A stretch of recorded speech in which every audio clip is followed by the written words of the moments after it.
Falcon 1, ready 9 line.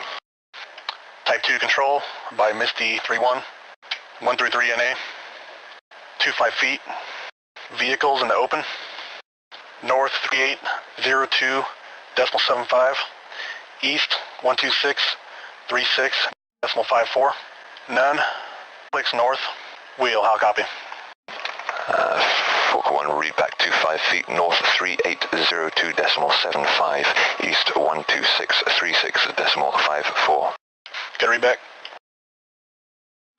Falcon 1, ready additional. Alright guys, good morning. Thank you for coming for the JTAC basic course of Arma Malaysia. Today I'll be conducting a very basic course for all of you to at least get a familiarization of what a JTAC is all about, what they do, and their primary roles, and the methods, and also the procedures to go through the CAS calls as well as medevac calls. Thank you for coming again.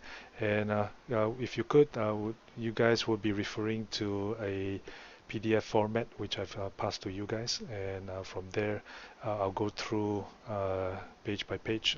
I apologize, I'll update it because I didn't include the page number, but bear with me, I'll go through slowly with you guys. So if you can, would you kindly follow me to masuk into the hangar ke dalam. Come.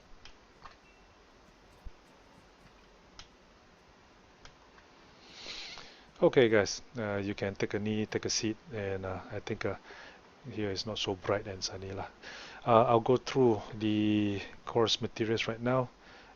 Any questions before I begin or not? General questions. Okay. Today, if you move to your materials right now, and the first page is the Arma Malaysia JTAC course version 1.0, as you see behind me. Now we can go into the second page. Just gives you a rough idea. Basically, I'm not going to follow the timeline here lah. But the second page basically tells you what we plan to do, which is the first, second, and third session.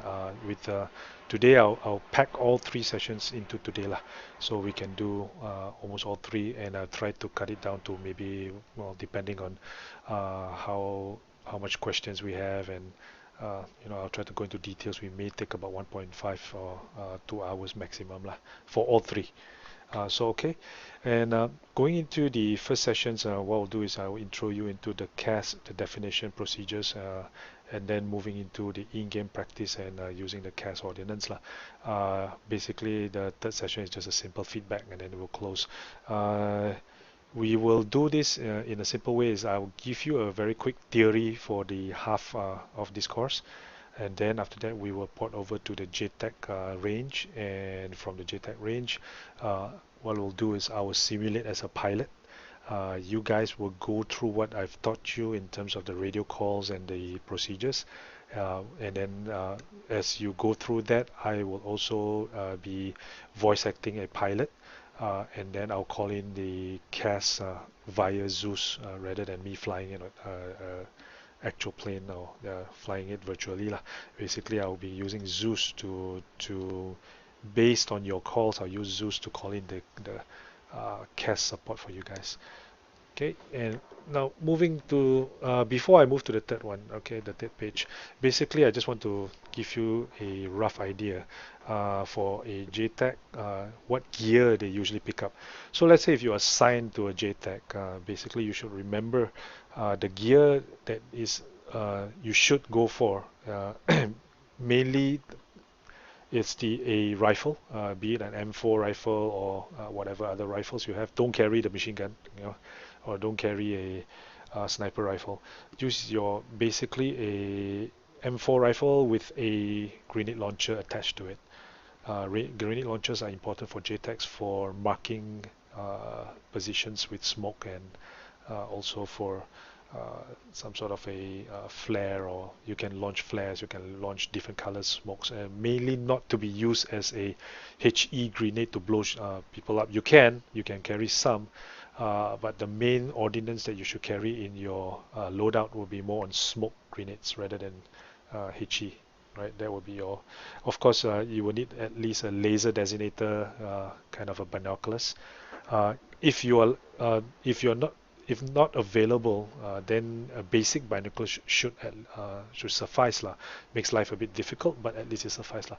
Ultimately, you do need some sort of optics, long range optics, either bino, preferably a laser designator, and even better if you can get a Vector 21, because the Vector 21 would actually be very useful for getting all the coordinates and the grids as well elevation just by a click of two buttons, and then connected it to your micro dagger.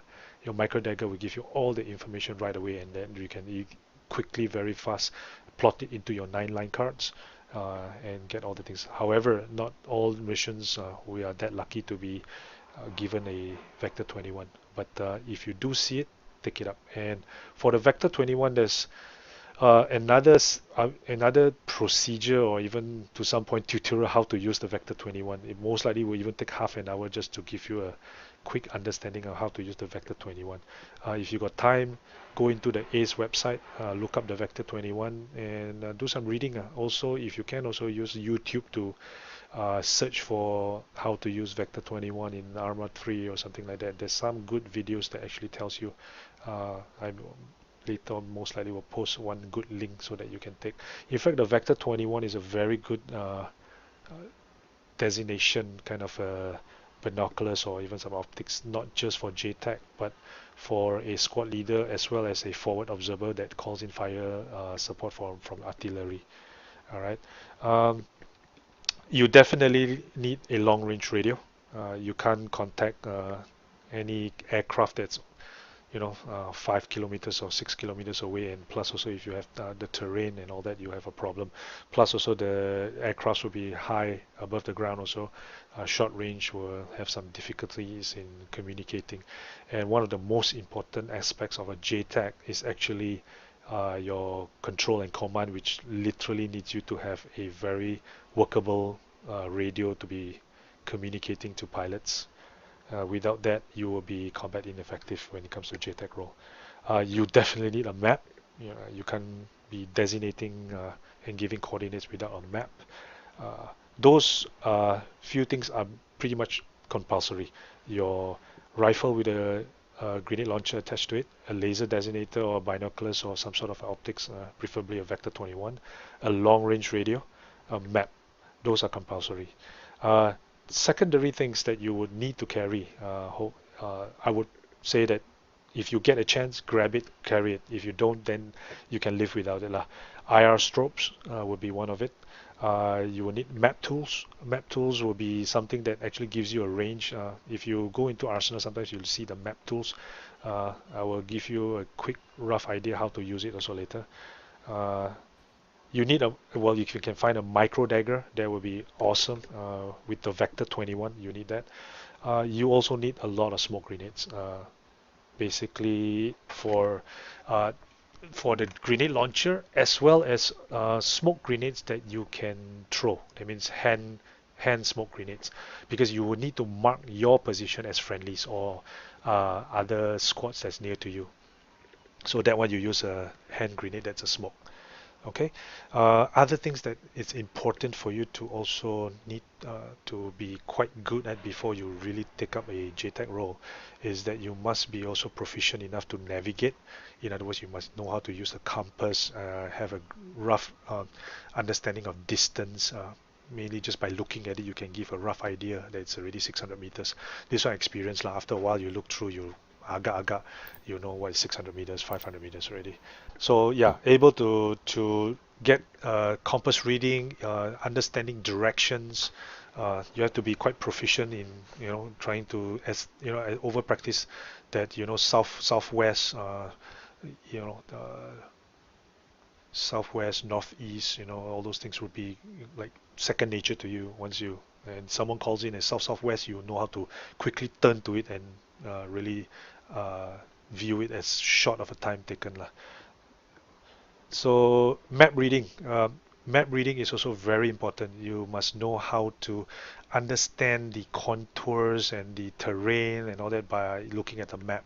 It's very important to make sure that you know what is a ridge line, what is a saddle, what is a valley.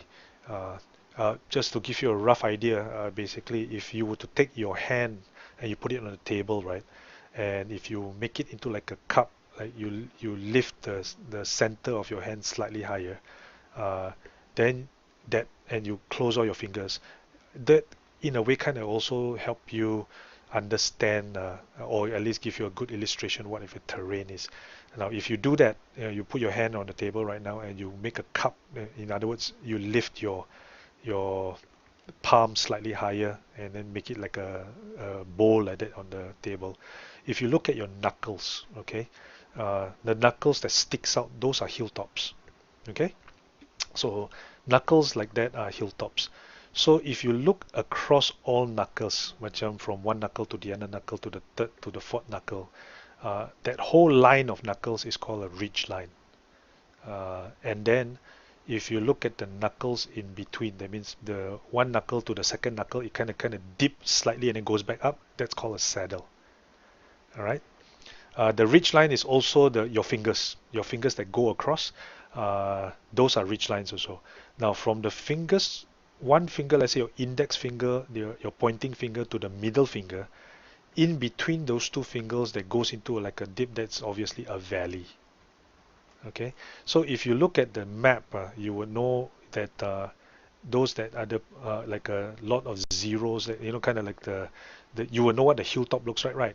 So from a hilltop to another hilltop, if it's close together and you look at the how you say the elevations of each, then you can agak that would be a saddle already. Uh, in this map, is not a very good map for you to if you open up the map. This is a bootcamp map. It's quite flat lah. So it's not so easy to give you a understanding on how to read the maps here. So that will be covered into another course, mainly on a navigation course, which we will need to use another map which has a lot of terrain features, so that will be easy. But generally, that's what how you need to read the map lah. Also, you need to really know your communications. I mean, how to use the radio, can understand some calls and some acronyms and all that. The communication is key also, between the communication between you and your pilots, as well as you and the commander on the AO. You would also need to at least have a general understanding of the aircrafts and the ordnance it carry. Dia punya weapons semua mesti also at least understand what is a what you call it, a FFAR, AGM 64, AGM 65 Maverick, Hellfires. You need to also know things of the different kinds of types of guns, be it a door gun or the what you call it, the, if I'm not mistaken, it's a 30 millimeter or 40 millimeter gun on the A10s. Those are all things that, or even is a 50 cal on a Little Bird, or is a minigun on a Little Bird. All these you need to know, because as a JTAC, you are like the pretty much the controller on also to suggest which weapons to use on which targets. You will be making that call. And kalau boleh, finally, if you can fly, you know how to be a pilot, you try the helicopters or even the jets, you'll be a better JTAC on the ground. Okay, the JTAC usually stays with the HQ element, dengan PL ke atau usually the PL lah, not so much of a SQL or squad leader, on the HQ level or the PL, or it could be a designated OP during planning stage. Planning stage means during briefing before the mission starts. There will be a pre-designated OP atau observation point atau overwatch point that is designated for initial insertion for JTACs to be there, maybe early or maybe together, but has to be coordinated to give pretty much the overwatch area. If you don't have an OP, chances are you'll be following your platoon lead, because the platoon lead needs to understand the whole battle space, or the warning order, or the order of the battle of the day. He needs to also be in touch with you on what to do, whether to give the what you call that, approval for your CAS mission, or even deny because ada friendly dekat ke danger close. I'll just run through before I start the slides. I just run through a quick revision or review of some of the acronyms that is used. In JTAC, you hear a lot of things called IP, which is initial point, which is one very key thing which you need to establish an IP for aircraft, especially fixed wing planes. You will have an OP, which is the observation point I mentioned just now, where most likely it's your position. You have a BP, or as in Bravo Papa. BP is actually a battle position. BPs are usually used for helicopters or rotary wing aircraft. It's battle positions versus IP. IP usually is used for fixed wing. BP is used for helicopters, but if you have an IP, the helicopter also can use. Why it's called a battle position? BP usually is like an area, a square area that's over a map that is predefined, and the helicopter can hover around the area. Because for helicopters, they can hover, they can loiter around a BP. Obviously, you heard of LZs, which is landing zones, and PZs or PZAC. PZs will be Papa Zulu, that is a pickup zone. Hardly use, we should be using pickup zones for extract rather than LZ. Sometimes, most of our missions, sometimes we use LZ for everything. But the better definition is LZ is for insertion, PZ is for extraction. You'll probably hear, I won't say probably, you most likely will hear words of cleared hot, which I will tell you later, which is quite clear. Abort, continue. Now, continue, these are a few words that I will give you in more details. Continue, contact. Contact here, under JTAC terms between JTAC and pilot, the contact is different than the contact on the infantry on ground. I'll tell you what it is later also. Other things like sparkle, lasso, which uses the laser during night missions to point into the air, or an IR pointer to, you point it up in the air and you make a lasso. That means you pushing to make the make it visible for the pilot to know where your location down on the ground, and probably for a extraction most likely. Or you for a sparkle and laser usually for a sparkle and lasso is usually for pretty much pick up, or to at least let the pilot know your position or friendly's position. Sparkle could be something that when you point at the, what you call this, the target, and you say, do you see my sparkle? That means the pilot will see your sparkle if he sees your laser pointing at the target. Now, when you point a target on the ground and you keep it pointed, sometimes the pilot will get confused which is your end. Is your end the west side? Because I see a straight laser line, I don't know whether you're on the right side of the laser or the left side of the laser, which is you. Because as I see a straight line and you say this is the target, I might actually shoot you thinking you are the enemy.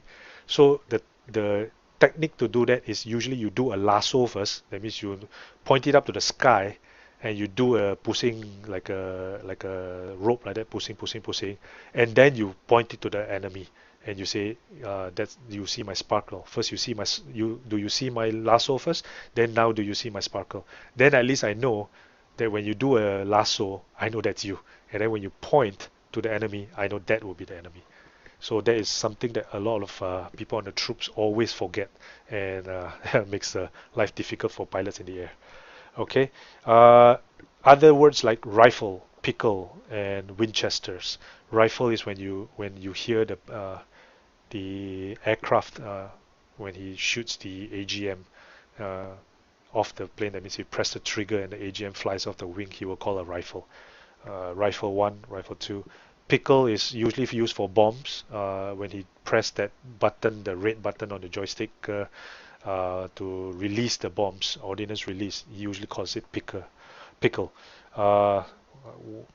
Winchesters, I'm Winchester currently, and request to RTB. Winchester mean I have run out of all my ammos lah. That means Winchester on guns or Winchester on rockets would mean that my rockets sudah habis, and I request RTB for a rearm and refuel.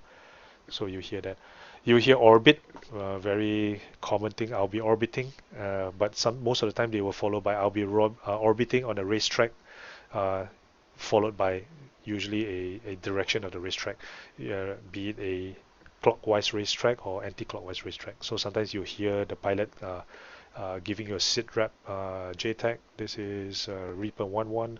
I'm orbiting IP, what you call it, IP north on a right, on a clockwise racetrack or right racetrack. Right racetrack means pusing kanan. Left racetrack means pusing kiri lah, pusing in a round. BDA. BDA, you know what's a BDA? Anybody? Bravo, Delta, Alpha, BDA. Anybody? Tak tahu eh? Quite common. BDA is a very common thing. I think after this course, it'll be interesting that you start to listen to radio calls. Last time sound foreign to you.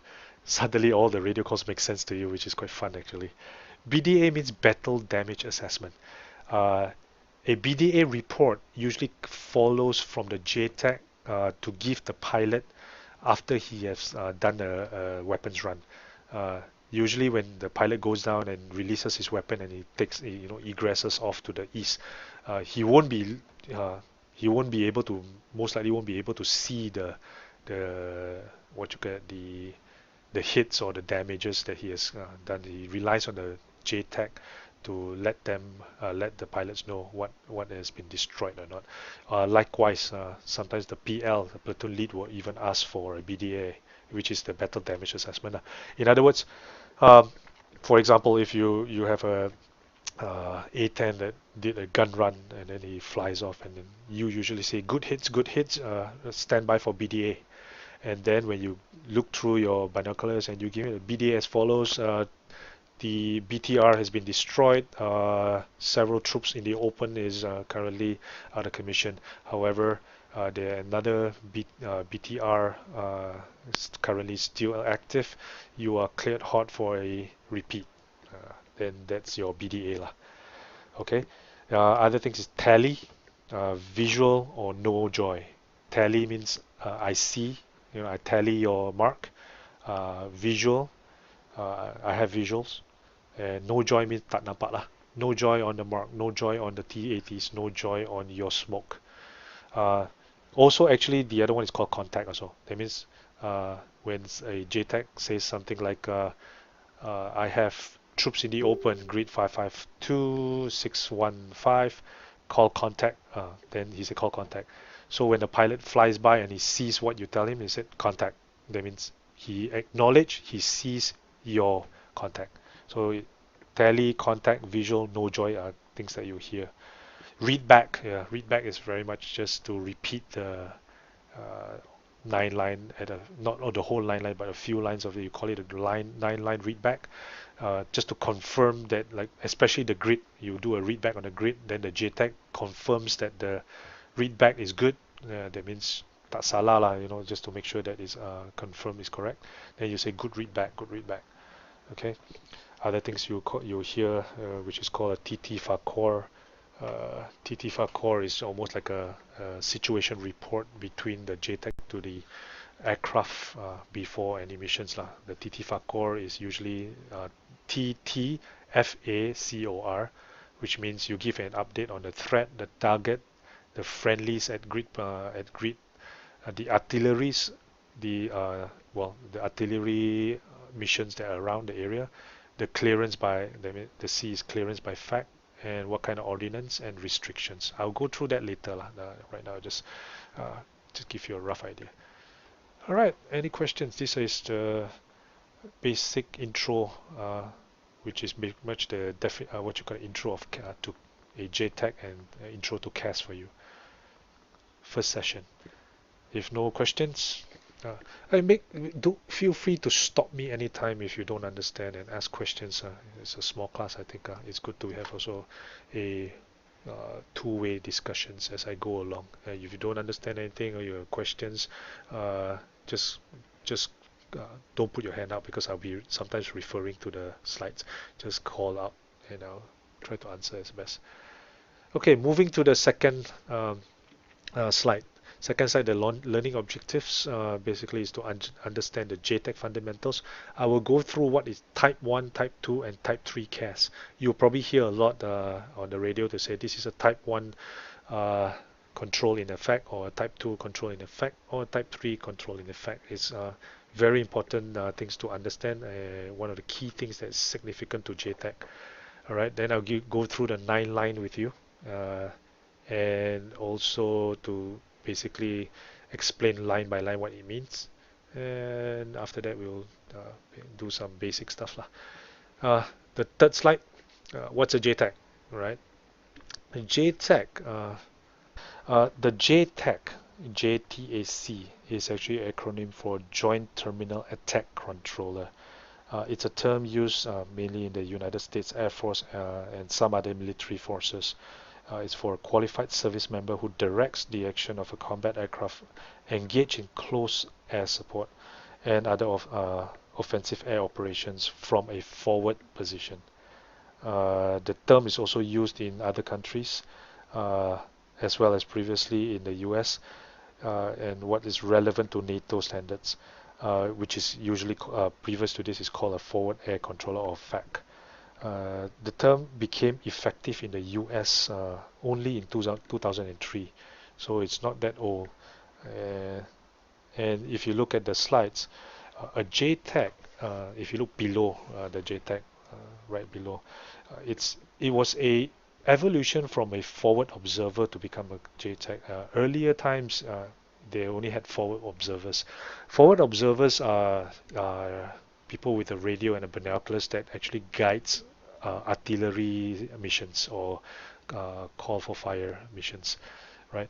And then now they have pretty much evolved into a full joint terminal air attack controller, which also can be also directing artillery call for fire as well. But it's a more canggih one because they have a lot more training that actually includes the what you call this aircraft maneuvers, and a lot of them are part of the Air Force also. So from a forward observer, they have actually really much evolved into what is called a JTAC. And a JTAC can be two types of JTAC. There are two prongs of JTAC.